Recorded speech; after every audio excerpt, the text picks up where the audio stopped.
اب دیکھیے تقریر ہوئے گی تقریر.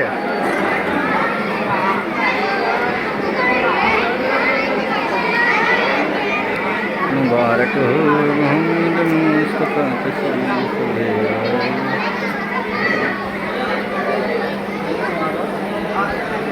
نحمده ونصلي على رسوله الكريم أما بعد قل إن الموت الذي تفرون منه وإنه ملاقيكم ثم تردون إلى عالم الغيب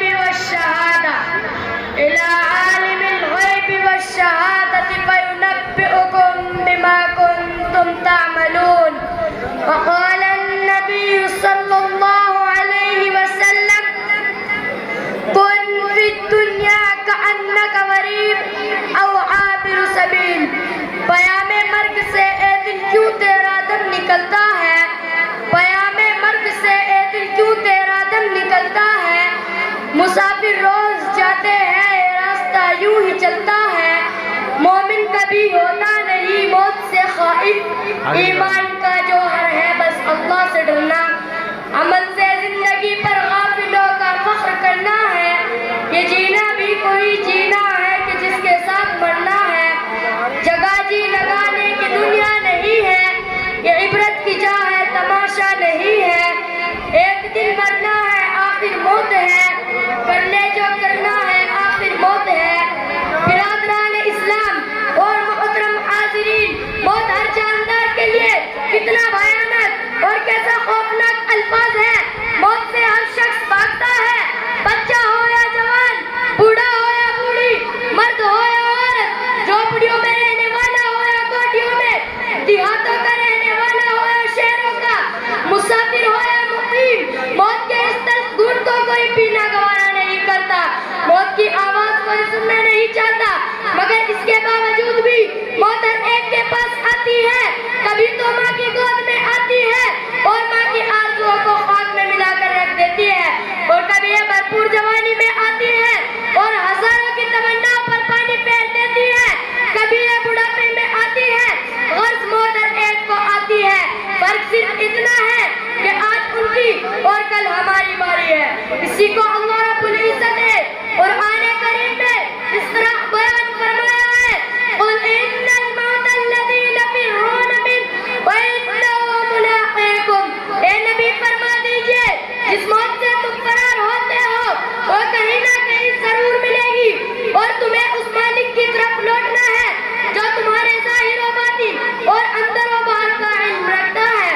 اور تمہیں کل قیامت کے دن جس میں اولین و آخرین جمع ہوں گے اور نفسی نفسی کا عالم ہوگا, اگر تم نے خدا اور اس کے رسول کی اطاعت و فرما برداری میں زندگی گزاری ہوگی تو نامہ اعمال تمہارے دائیں ہاتھ میں دے دیے جائیں گے, اور فرشتوں سے کہہ دیا جائے گا کیسے جنت میں داخل کر دو اور پیغام سنا دو کہ اب کبھی تمہیں موت نہیں آئے گی. اور اگر تم نے خدا اور اس کے رسول کے قانون کو توڑ کر زندگی بسر کی ہوگی اور تم نے حلال کو حلال اور حرام کو حرام نہیں سمجھا ہوگا, رشوت اور سود سے تم نے اپنی جیب کو بھرا ہوگا, یتیموں اور بیواؤں کی دولت پر ڈاکہ زنی کی ہوگی, تو کل قیامت کے روز ناکامی کا جھنڈا پیچھے کی جانب سے بائیں ہاتھ میں پکڑا دیا جائے گا. میرے دوستو, دنیا میں انسان دولت کمانے اور حاصل کرنے کی بڑی کوشش کرتا ہے, راتوں میں جاگ کر, دنوں میں تھک ہار کر اور خون پسینہ ایک کر کے مال جمع کرتا ہے. لیکن جب انسان کو موت آتی ہے اور اس کی روح پرواز کر جاتی ہے تو لوگ اس کی ساری دولت سمیٹ لیتے ہیں. اگر اس کے بدن پر کوئی زیور ہوتا ہے, خواہ وہ معمولی ہی کیوں نہ ہو, اسے بھی اتار لیتے ہیں, اور اسے اپنی دولت سے سوائے کفن کے کچھ حاصل نہیں ہوتا. کوئی چیز اس کے ساتھ نہیں جاتی, ساری چیزیں یہیں پڑی رہ جاتی ہیں. ذرا سوچنے کا مقام ہے وہ عمل جو قبر کی کٹھن گھڑی میں کام آنے والے ہیں. وہ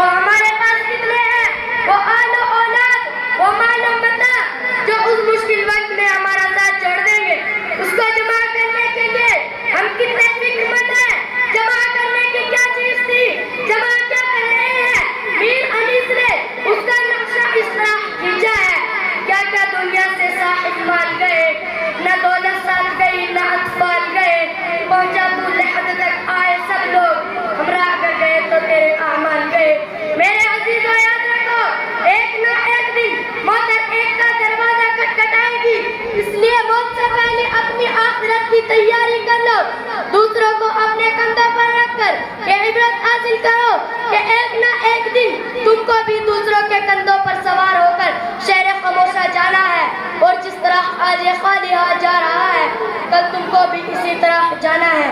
اللہ تبارک و تعالی ہمیں ان تمام باتوں پر عمل کرنے کی توفیق عطا فرمائے. وآخر دعوانا الحمدللہ رب العالمین.